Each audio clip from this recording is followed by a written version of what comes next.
இயல்புகள் சம்பந்தமா அந்த அங்கிகளை பத்தி நாங்க தெரிஞ்சு கொள்றதுக்கு தனித்தனியா ஒவ்வொரு அங்கியும் பேர்ல ஞாபகம் வச்சு கொள்றது எங்களுக்கு ஒரு பெரிய ஒரு சிரமமான விஷயம். தனித்தனியா அங்கி இந்த அங்கி இதுதான், இந்த அங்கி இதுதான் சொல்லி ஒவ்வொரு அங்கியை பத்தியும் அப்படி பார்க்க போனா 10 லட்சம், நான் சொல்லுங்க 1 மில்லியன் இனங்கள் இருக்கிறேன்னு சொல்லி. 1 மில்லியன் அல்ல, இன்றைக்கு உலகத்துல கண்டுபிடிக்கப்படாத இனங்களே இருக்குது ஒரு 7 மில்லியனால. கண்டுபிடிக்கப்பட்ட இனங்கள் தான் 1.5 எப்படியோ. சரி சொல்லுவோமே 1 மில்லியன், இன்றைக்கு உலகத்துல வாழ்ற இனங்கள் 1 மில்லியன் சொல்லி 10 லட்சம் இனங்கள். அப்ப 10 லட்சம் இனங்களையும் ஒவ்வொருத்தரையும் தனித்தனியா நம்ம படிக்க ஆரம்பிச்சோம்னா எங்களுக்கு படிச்சு முடிக்கிறது பெரிய ஒரு சிரமமா இருக்கு. ஒவ்வொருத்தரை பத்தி நாங்க தெரிஞ்சுக்கொள்றது. அப்ப விஞ்ஞானிகளுக்கு ஒரு தேவைன்னு வந்துச்சு, இந்த அங்கி இனங்களை கூட்டப்படுத்தணும்னு சொல்லி, கூட்டமாக்கணும் அப்படின்னு சொல்லி கேட்டா. அப்ப கூட்டமாக்குறதுக்கு என்ன செஞ்சாங்கன்னு சொன்னால் அந்த அங்கிட பொதுவான சிறப்பியல்புகள், கொமன் கேரக்டரிஸ்டிக்ஸ் அப்படின்னு சொல்லுவோம். பொதுவான சிறப்பியல்புகள்,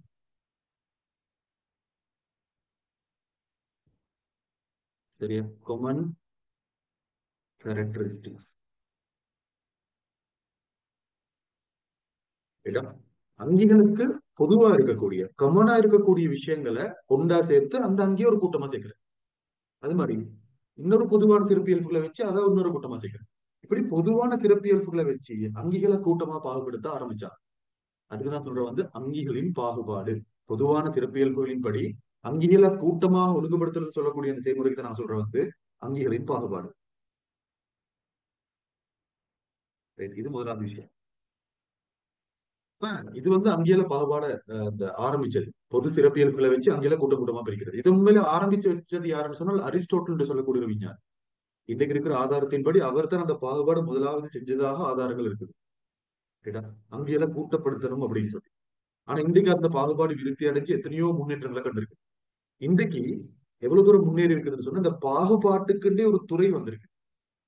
அங்கியல பாகுபடுத்துறதுக்குண்டே ஒரு ஒரு ஒரு ஃபீல்டு ஒன்று இருக்கிறது தெரியுமா. அது சொல்ற வந்து டெக்ஸோனோமி அப்படின்னு சொல்றேன்.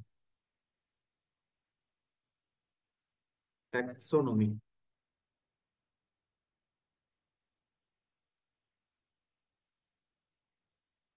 என்னடா டெக்ஸோனோமி. அதுக்கு நாங்க தமிழ்ல சொல்ற வந்து பாகுபாட்டியல் அப்படின்னு சொல்லுவாங்க. பாகுபாட்டியல் அப்படின்னு சொன்னால் சிம்பிள் விஷயம் இல்லை. பாகுபாடுன்னு சொன்னால் பொது சிறப்பியல்புகளை வச்சு அங்கெல்லாம் கூட்டப்படுத்துறது. இயல்னு சொன்னால் கற்கை. இயல்னு சொன்னால் கற்கை. இப்ப புவியியல்னு சொன்னால் புவிய பத்தி கற்கிறது. இயல்டா கற்கிறது புவி இயல். உயிர் இயல்னு சொன்னால் உயிரை பத்தி கற்கிறது. பௌதீகவியல்னு சொன்னால் பௌதீக அந்த கணியங்களை பத்தி கற்கிறது.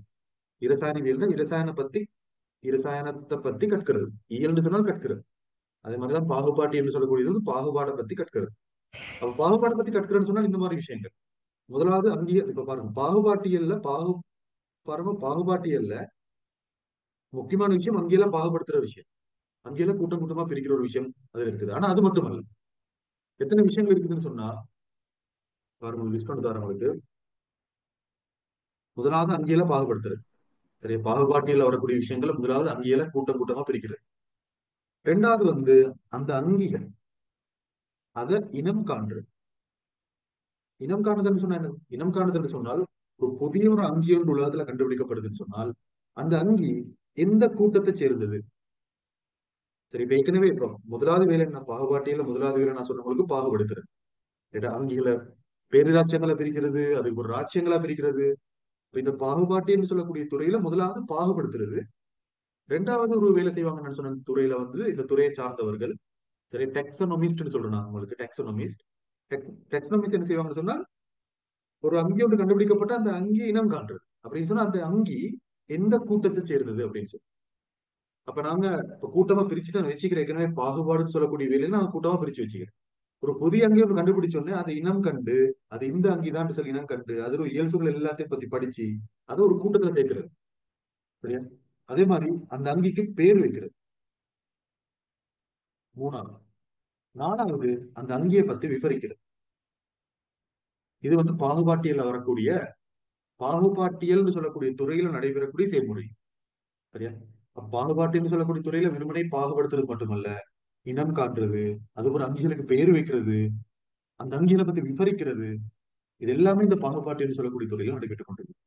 என்றால் இந்த பாகுபாட்டியல் என்றால் என்னென்றாலே இந்த விஷயங்களை செய்யக்கூடிய இந்த அங்கியலை பத்தி பாகப்படுத்துறது, அங்கியலை பாகுபாடு செய்யறது, இனம் காண்றது, பெயரிடுறது, விவரிக்கிறது தொடர்பான அந்த கற்கைக்கு தான் நான் சொல்ற பாகுபாட்டியல். அப்ப ரெண்டு விஷயம் முடிச்சாச்சு. அங்கியலின் பாகுபாடு என்னன்னு தெரியும் எங்களுக்கு, பாகுபாட்டியல் சொன்னா என்னன்னு சொல்லி தெரியும். அடுத்தது அங்கியலை பாகுபடுத்துறதுக்கு ரெண்டு முறைகள்.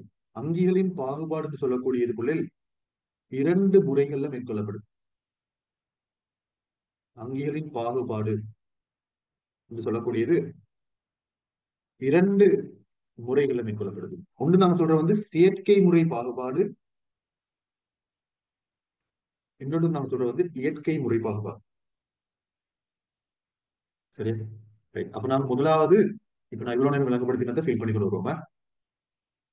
இன்னைக்கு எனக்கு இந்த 25 பேஜ் செஞ்சு கொள்ளலாம் போன கிளாஸ் யார் சரி 26 புள்ளில் யார் சரி 25க்கு வாரீங்கன்னு சொன்னா நான் கடைசி இந்த 7 மணி ஆகட்டும் வைக்கத்தான் ட்ரை பண்ணினேன். அதுக்கப்புறம் எனக்கு வந்து கொள்ளலாம் போயிட்டு நான் மையத்தொண்டு போயிட்டு இருந்தேன் எங்களோட ஃபேமிலி மெம்பரோட தான். ஆஹ் அப்ப மூத்தாயினொடனே இப்ப அடக்கினது வந்து ஒரு 3 மணி 4 மணி ஆயிடுச்சு, 4:30 ஆயிட்டு அப்படியே வந்து சேரக்குள்ள எனக்கு டைம் ஆயிடுச்சு. சரி, நல்ல க்ளோஸ் ஃபேமிலி மெம்பர். அப்ப அவங்களோட 25 பேஜ் ஃபுல் கிளாஸ் வைக்கலன்னா அதுக்கப்புறம் உங்களோட பெஞ்ச் கிளாஸுக்கு எனக்கு டைம் சரியா செட் ஆயிடுச்சு. அப்போ உங்களோட பெஞ்ச் கிளாஸ் வச்சு அப்ப நாளைக்கு 25 பேஜ் கிளாஸ் வந்து வளமையா நடக்குமே. அப்ப அவங்களோட ரிவிஷன் கிளாஸஸ் வந்து நான் இந்த கிழமை ஸ்டார்ட் பண்றதுக்குரிய ஏற்பாடுகளை செஞ்சு கொண்டிருக்கிறேன். போன கிழமை ஸ்டார்ட் பண்ணணும்னு பார்த்தோம். போன கிழமை உள்ளுக்கு தான் அந்த ஃபேமிலி மெம்பரோட இன்றைக்கு மூத்தாயினவருக்கு நோய் நோய் வந்த போன கிழமை ஃபுல்லா அதுக்கு போற வாரத்தோட அந்த பிஸி ஆயிட்டு அதோட இன்னைக்கு அவர் மூத்து இப்ப இந்த வாரக்கிழமை இன்ஷால்ல ஸ்டார்ட் பண்றதுக்கு பிளான் வச்சிருக்கு. சரி, அப்ப சார், நாளைக்கு சொல்லுங்க. பெஸ்ட் டூ பண்ணுவீங்க? சொல்லுங்க. பெஸ்ட் டூ கிளாஸ் எப்போ ஸ்டார்ட் பண்ணுவீங்க? பெச் டூ கிளாஸ் நான் இன்ஃபர்மேஷன் தர பார்த்தேன். கண்டிப்பா எங்களுக்கு டைம் நீக்கிற வந்து புதன்கிழமை செய்யறதுக்கு. சரியா, புதன்கிழமை ஒரு கிளாஸ் எடுத்துட்டு நான் ஏற்கனவே சொன்ன மாதிரி 7 to 10 செய்யறது. 7 to 10 வந்து பெச் டூ கிளாஸ் செஞ்சுட்டு அப்ப எங்கட மூணாவது கிளாஸ் இப்ப புதன்கிழமை எங்களுக்கு ஒரு கிளாஸ் செய்யறதுனே அதை வேறொரு டைம் கொண்டு போடுறதுதான் இப்ப இது. இப்ப குழப்பம் என்னன்னு சொன்னால் அந்த புதன்கிழமை இப்ப நான் புதன்கிழமை பெச் டூ கிளாஸ் போட இந்த டைம்ல வந்து எங்களுக்கு ஓ லெவல் செமினார் போயிட்டு முடிக்கிறேன். சரி, அதே டைம்ல ஓ லெவல் செமினார் போயிட்டு முடிக்கிறேன். அது இன்ஷால்லா இன்னொரு ஆஹ், கொஞ்ச காலத்துல முடிஞ்சிடும். சரியா? அப்ப அது முடியறதோட கூட பெச் டூ கிளாஸஸ் ஸ்டார்ட் ஆகும். அப்ப நான் உங்களுக்கு இன்ஃபார்ம் பண்ணேன் எப்ப அது ஸ்டார்ட் ஆகுதுன்னு சொல்லி. நான் அதுதான் அகாடமியோட பேசிக் கொண்டிருக்கிற வேற டைம் ஒன்றும் இல்லை.